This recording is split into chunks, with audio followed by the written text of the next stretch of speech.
We are live now.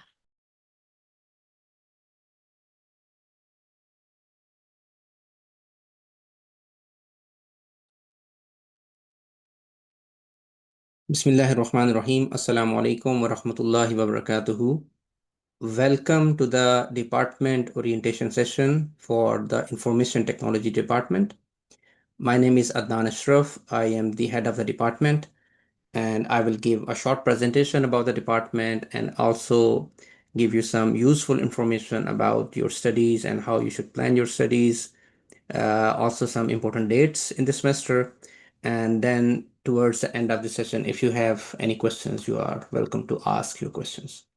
So let's start now with an introduction or an overview of the Department of Information Technology.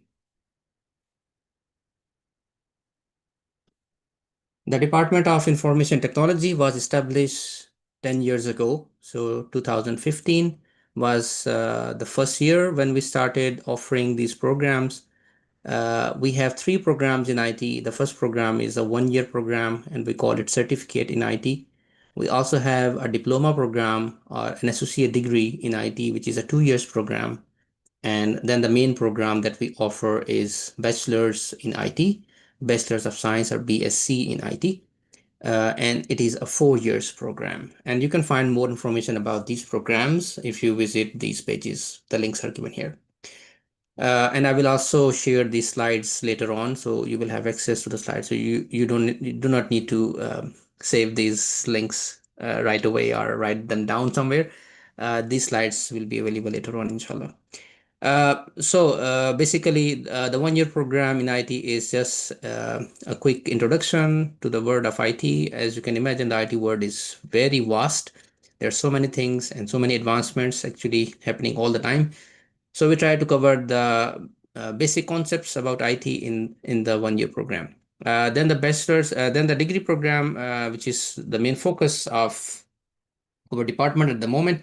BSc program, this is a 4 years program. And then we also have a diploma program, which is a 2 years program. So if you are interested, we suggest and we recommend that uh, you enroll in the 4 year program in the bachelor's program, because this is then going to give you comprehensive knowledge about IT.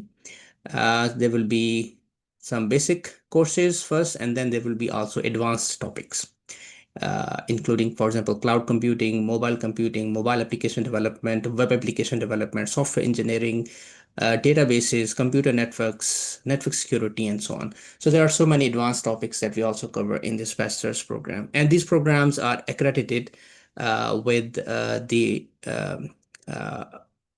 the authority in the Gambia, and it is called NACA. So NACA is the authority which gives accreditation for different programs. So all the programs, especially the bachelor's program, is fully accredited with NACA. At the moment, we have more than 600 students enrolled in these programs, and we have 7 faculty members, including myself. And then on the next slide, I will introduce the faculty members. Their names and their email addresses are given there. So this is the list of faculty members. My name is again Dr. Adnan Ashraf, and you can contact me with this email address given here. Then we have Dr. Dr. Salim Bhatt. He has been working at IT department for quite some time now, several years. Dr. Muhammad Usman, he has been working for approximately 2 years now. Dr. Huma Hayat Khan has joined recently, and Dr. Mirza Sujahi, he has also joined recently. Then we have Mr. Mohsin Nazir. He has been also working for quite some time, several years. And then we have Miss Kiran Sultana. She has also been working for several years. So this is a list of faculty at the department, and I have also included email addresses of all of them. So you as students are welcome to contact faculty members in different courses. For example, if you are studying programming fundamentals, I am the course teacher, so you can contact me. If you are studying introduction to computing, Mohsin Nazir is the course teacher, so you can contact him. And you can also find this contact information on the course page. So when you go to a course page, you will see on the right side there is a panel there. You will see there what is the name of the course teacher, the email address of the course teacher. Some teachers also have their mobile phone number or WhatsApp number given there, and then there are also office hours given on the course page. So you can contact these teachers when they are available. Most of them are available at least once a week. So once a week, you can easily contact them by email, or you can contact them by phone, WhatsApp. Then in addition to that, on every course, if you go to a course page, you will see there is also a teacher forum. You can also use a teacher forum if you have any queries about the course. So the teachers, they usually reply within 2 to 3 days. Okay, moving on. The next thing is the semester schedule. So, since you are coming from a high school, so maybe the system was different there. In most cases, it's usually only annual examination, right, at the high school level. But in a university, when we have a semester system, we have 2 semesters in 1 year, and each semester has its own deadlines, right? Uh, so if you are starting now, if this is your first semester, fall 2025 is your first semester, these are some important deadlines for this year. For example, the first deadline here is for the midterm exam. So in every course, there will be one midterm exam, and it will be from 8th to 14th of November, right? You can also, by the way, find all this information on your dashboard. So if you log in to the Moodle system that we use, or we call it VLE, Virtual Learning Environment. So if you go to the virtual learning environment, our campus is also a virtual campus. So if you go there, you will also see all this information in your dashboard. So the midterm exam will be in November, in the second week of November. And then it's also possible if you, for example, were sick, or if you were not able to do all the midterm exams in that week, it's also possible to do late midterms, and that will, you can find the date again in your dashboard, but that will have some penalty, right? So please keep that in mind. If you don't do the midterm uh, uh, on this schedule, which means in this week, in the second week of November, then it's possible to do midterm later on, but there is a penalty. Then we have assignments. So there is one assignment, just one assignment in every course, and the due date for assignments, all assignments in all of your courses, is the same, and it is 2nd of December. So again, one assignment per course, and they are all due on the same date, and that date is 2nd of December. And if you, for example, miss this deadline somehow, then you can still submit your assignment late. I think you will have around 10 more days, but then there is also a penalty there, right? So don't miss the deadlines. Every time you miss a deadline, there is a penalty for that. And then the final exam is in the first week of February. If you again miss some final exams, you can do them later on, maybe I think in the second week of February. But there is also again a penalty there. So it's really, really important that you don't miss anything, and don't miss any important deadlines in any course. In addition to these, we have module tests. So in one course, there are typically 30 modules or 30 lectures. For every lecture, there is a slide set that you can download and you can go through it. Some lectures also have some additional handouts or some notes. You can also go through them if they're available on the course page. And then there are videos and audio files, right?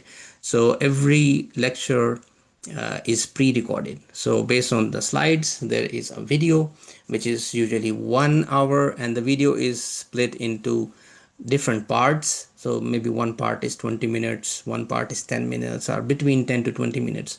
There can be several parts of one lecture, right? So typically, I think there are 3 to 4.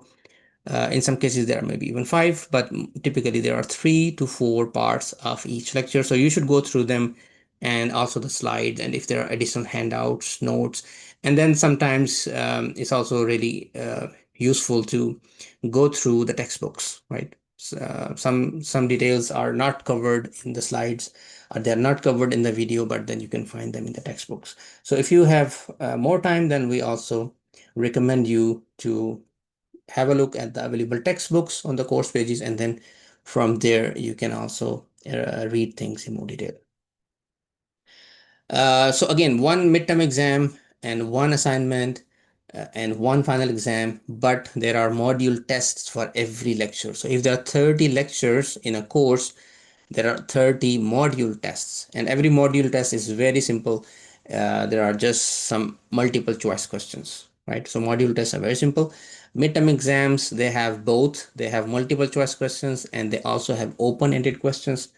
Final exam is also same. So it also has multiple choice questions and open-ended questions, right? And of course, if you don't understand something at this stage, it's fine. You can contact me or other teachers later on, and we can clarify things.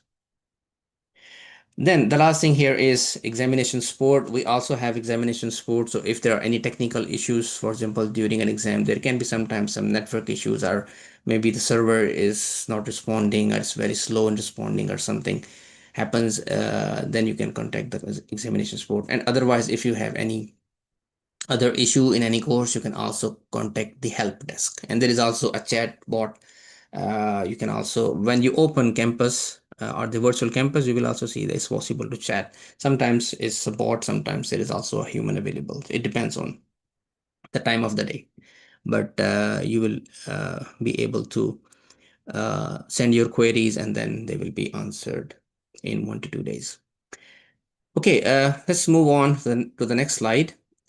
Next, we have some information about assignment. So as I said, there is only one assignment in every course, and it's really important that you submit this assignment on time.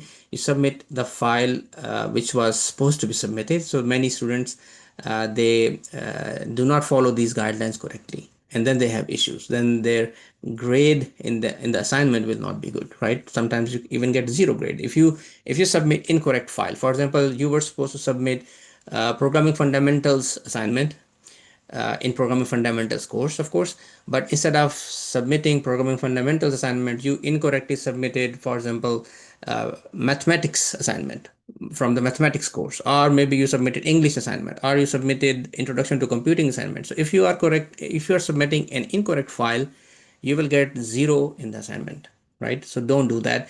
Every time you're going to submit an assignment, first make sure that you are submitting the correct file, and you do not have multiple attempts. You have just one attempt. You cannot resubmit. If you by chance, by mistake, submit an incorrect file, it's not possible to correct this mistake, right? So do not do this kind of mistakes. Always first double check the file that you're submitting. And sometimes students, they, instead of submitting the final version or the final draft of their file, they submit an older version which they saved maybe a week ago or a month ago, and they were still working on the assignment at that time.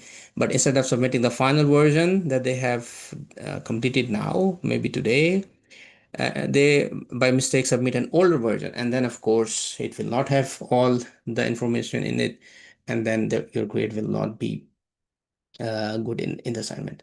So don't also make this kind of mistake. So always double check the assignment file before submitting it, because once you submit it, then it's not possible to change it, right? And another thing is that when you submit assignment, it is in two steps. When you submit an assignment, it is in two steps. The first step is going to save the assignment as a draft, and then you have to confirm and submit, and then it is finally submitted. If you only save the assignment as a draft, then the teachers will not grade it, right? So don't just leave it there as a draft. First, it will be saved as a draft, and then you click on submit, and then it will be properly submitted. And after submission, then you cannot modify, right? So don't just leave drafts there, because they might not be graded, right? It depends on the teacher. Some teachers say, okay, these are first semester students, maybe they didn't understand, they didn't realize that they were supposed to submit it properly. So maybe they will still allow it, but some teachers might not allow it, right? So that's why do not make this kind of mistake. The assignment size is usually 2 MB. We are trying to increase it to 10 megabytes, but we will see if it is still possible to do so this semester or not. But the minimum is at least 2 MB. So your file size should not exceed 2 MB, and you can actually probably see this information there when you're submitting the file, because if you're submitting, for example, a file which has a bigger size, if it is 3 MB, then it will not be submitted successfully. You will get an error message, right? So also pay attention to these things. Proper referencing is very important. In some assignments, there is no need for referencing. For example, in a programming assignment, maybe also in mathematics, but there are other courses in which you have essay type questions. And for those questions, it's really important to do proper referencing. But all these requirements will be mentioned in the assignment. All instructions will be there. So you can read the instructions and then you should follow them. Then we also have some information about plagiarism and use of open AI or generative AI and ChatGPT. This is unfortunately becoming a serious problem. Some students they think that it's okay to use AI tools and generate text from there, answers from there for the assignment and also for the exam, but this is not okay. This is not allowed, right? This is actually cheating. This is called plagiarism in academia, right? So do not plagiarize, do not cheat in assignments, do not do that also in exams. Because if you are doing it, maybe sometimes it will not be detected. Most of the time, actually, it is detected. We have a tool, we have a plagiarism detection tool, so it will be detected. But if it is not detected, even then, you are just wasting your time and money. You're not learning anything, right? So don't do that. You're here to learn. Your focus should be to learn as much knowledge in this amount of time, whether you are in 1 year program, 2 year or 4 year program. So this time is limited, right? And then of course you are also spending money for your studies. So don't waste your time and money.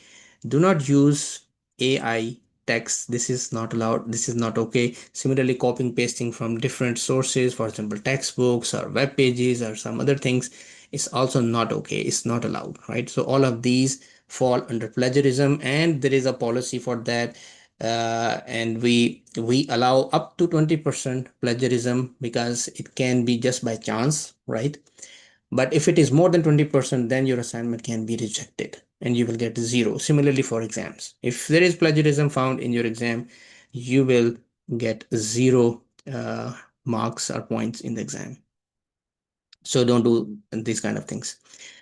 Then in the IT department, the assignments that you will see in courses, they have focus on problem solving skills, technical skills. For example, we have programming assignments. We also have some mathematics courses. So there you will also see some problem solving or some mathematical problems there. But this is like the main focus, right? So main focus of this program are all the IT programs that we offer. The main focus is to develop technical skills and problem solving skills. So once you are done with your studies, once you graduate from here, you have the necessary skills to start working in the IT industry. So that's the idea. The last thing here is study skills course. This course is a free course available to all the students, and the link is given here. And again, you don't have to save the link. I will share these slides. This course is very important, especially for new students. This course teaches you different things. For example, how to write essays, how to do referencing, how to manage your time, and so on. And there is some more information given on this next slide. So you can see here this is the same link, so you can find this course if you go to this link. And the link teaches this course teaches you how to study, how to manage your time, how to do referencing properly, how to write good essays or good assignments. So there are so many things covered here, and I think every student should go through this before they start working on their assignment. This is a really interesting and really useful course for all the students, whether you are IT student or some other department, doesn't matter. This is equally good for all the students in the university. Okay, then what are the learning outcomes of IT programs? There are many things that we cover. We start from the basics. So we have some courses where there is more focus on problem solving. So how to identify, how to address a problem, how to analyze it. For example, what are the requirements, what is required, what is supposed to be developed, and so on. And then you try to also see what hardware, what software solution will be required for this problem, right? So different kinds of IT related problems. We are not talking about any problem in the world. Of course, there are also many other problems in the world. We are talking about only IT related problems. So any IT related problem which can have a hardware software solution, right? So there's these kind of problems. Then design, implement, evaluate a computer-based system, process, component, or program to meet desired needs. So basically, that means that we teach you programming, right? Computer programming, how to develop computer programs, how to design them, how to develop them, and then how to evaluate or test them. So all of these things are included in computer programming, and there is also a process involved, and that usually comes under software engineering. So we don't say we are just developing programs, but we also try to understand the underlying process for that, what kind of process should be used or followed when we are developing software or computer programs. Then the focus again is on different kinds of technical skills. So techniques, skills, tools necessary for different computing problems and computing practice, and then integrating IT solutions into users' environment. For example, if the customer wants you to develop, for example, the customer is a school or a company, and they want you to develop a certain kind of a computer-based system for them, right? So what kind of software is needed, and who is going to develop that? Whether you develop yourself or you use some available solutions from the market, and then what kind of hardware is needed, and so on. So a complete solution with software and hardware can be developed or can be integrated based on what is already there in the IT market. Then we also uh, believe that you are not just gaining knowledge for your own benefit, but you should also gain knowledge which makes you a better person, right? So that is also part of the learning here and the grooming here, that we try to instill good uh, skills and good ethics.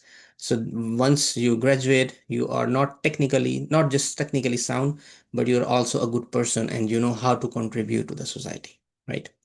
And we also try to teach everything from Islamic perspective. So in different courses, you will see many different Islamic examples. For example, if you are in a programming course, you might see there are examples on how to, for example, calculate zakat, or how to develop a system which gives you alerts for prayers, right? So 5 times a day, and many other examples. So you will also see many different examples from Islamic perspective in different courses. After graduating, there are many different career paths. You can choose things like, for example, software development. That is one main path. So within software development, actually, there are multiple subpaths. So software developers, they can be just software developers, or a specific kind of software developer. For example, mobile application developer, right? So mobile applications these days, they are very popular. So you can develop mobile applications for different platforms, for example, for Android, or for iOS and others. You can also develop web applications, right? So web-based applications or web applications using again different kinds of technologies for that. And similarly, you can also develop some specialized programs for specialized kind of hardware. For example, if you are developing programs that can be used to control an embedded system, for example, some kind of a medical system in a hospital, or it can be used to control some maybe some kind of a vehicle. For example, there are these days there is so much focus on autonomous driving or self-driving cars, right? So you can also develop some programs for different kinds of hardware systems. And then there are also people within software engineering who are working, for example, as software architects. So they design things. They look at the bigger picture and see how are we going to develop a very big software system, including software hardware components, and what should be the overall design and architecture, and what are the issues there, and how should we optimize different things, and so on. Similarly, people in software engineering, they can also work as software testers. So they test programs before the programs can be used in real world, or for example by companies in operation. So before releasing a piece of software, there is a process called software testing, or software testing and quality assurance, right? So without testing and quality assurance, we don't know if the software is ready to be used in operation or not. So there are also people there, software testers or software engineers with this special skill, knowledge, and then they test the software and make sure that it is ready for release or not. And then there are also many other careers. For example, you can work as a database administrator or a network administrator. You can also work with advanced technologies, for example, cloud computing. That is also covered in the bachelor's program that we have. Network security is also a very important skill. Cyber security, network security. This is also covered in the program, the bachelor's program. So there are many different career paths that you can look for once you graduate. At IOU, we also have IOU placement department, which can also help you and guide you when you're looking for work after graduation. And sometimes we also offer internships. So it's not possible to offer internships to all the students. There is a selection process. But you can of course apply once you are in the last, for example, if you are in the bachelor's program and you are in the last year of your studies, then you are eligible, right? And then we announce different opportunities, internship opportunities, and then you can apply. And then of course there are companies who will interview and shortlist. And if you are selected, then you will have the opportunity to do an internship. And after that, it's also possible to continue there if the company still wants you to work there with them.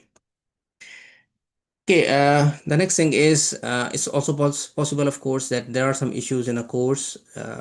If there is any issue in a course, the first contact person is the course teacher. I have already shown the list of course teachers and their email addresses I have shown as well. So you can contact them by email. You can contact them by using their phone number or WhatsApp number if it is available on the course page. And you can also contact them by using the teachers forum, right? So there is a Ask the Teacher forum. It's called Ask the Teacher forum, and there is a Ask the Teacher forum in every course. So you can contact them. But sometimes there are technical issues, right? Maybe something is not related to the course material, but something happened while you were, for example, doing a module test. Something happened there, there was some technical failure, and your answers were not saved in the system, right? And it's not showing any points. So in that case, there is another forum on the course page. It's called Technical Feedback Forum, right? So you go there and then you post your query there, and then the concerned personnel, they will take your query from there, and then they can help you with how to reset the module test, and then you can attempt it again. But that does not happen very often, of course, but it can happen sometime that there is some issue on the server side and the server did not save your answers. Only in that case you can report these technical issues on the technical feedback forum. But if there was an issue in the course and the teacher did not respond, or you are not satisfied with teacher's response, then you can of course ask for help, or you can contact other people. Then in that case, you can ask me. My email addresses are given here. So I have two email addresses, one as a professor in the university and one as the head of the department. So you can contact on either of these email addresses, and I will try to respond to you within 2 to 3 days.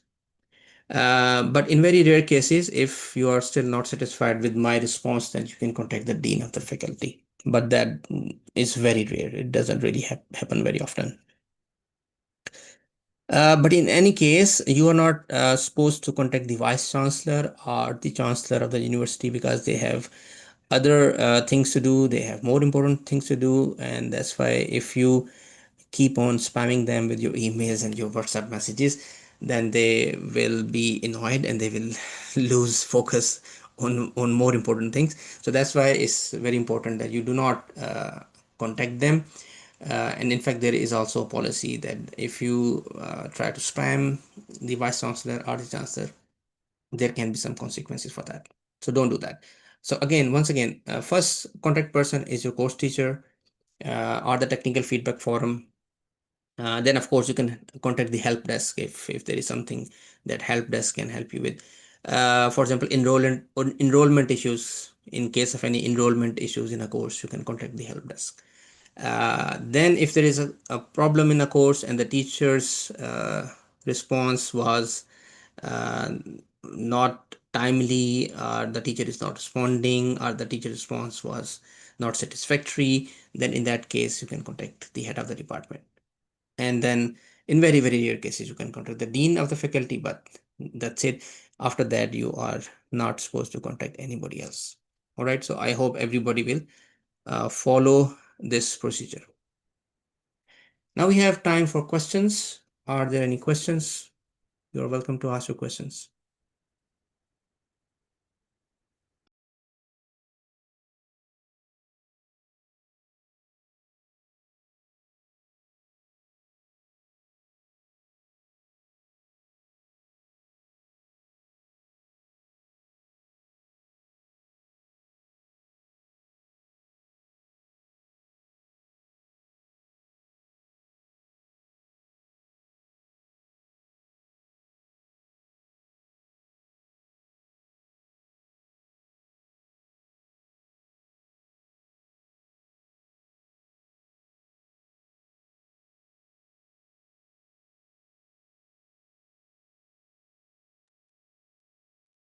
Are there any questions?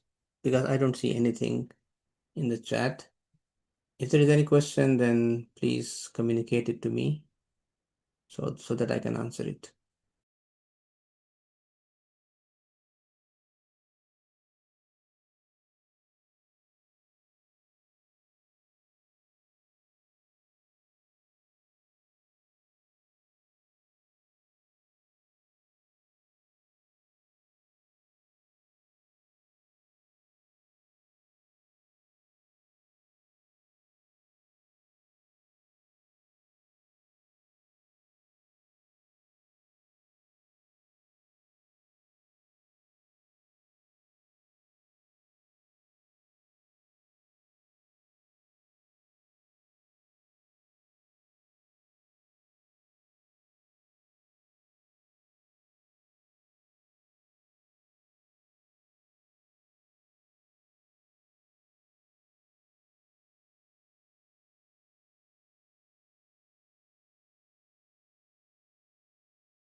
Just for Halima, do you see any questions?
All right, it seems there are no questions. So we thank you for your participation in this session, and we hope that it was beneficial for all the participants. If you have any questions later on, of course, you can contact me by email. You're most welcome to do so.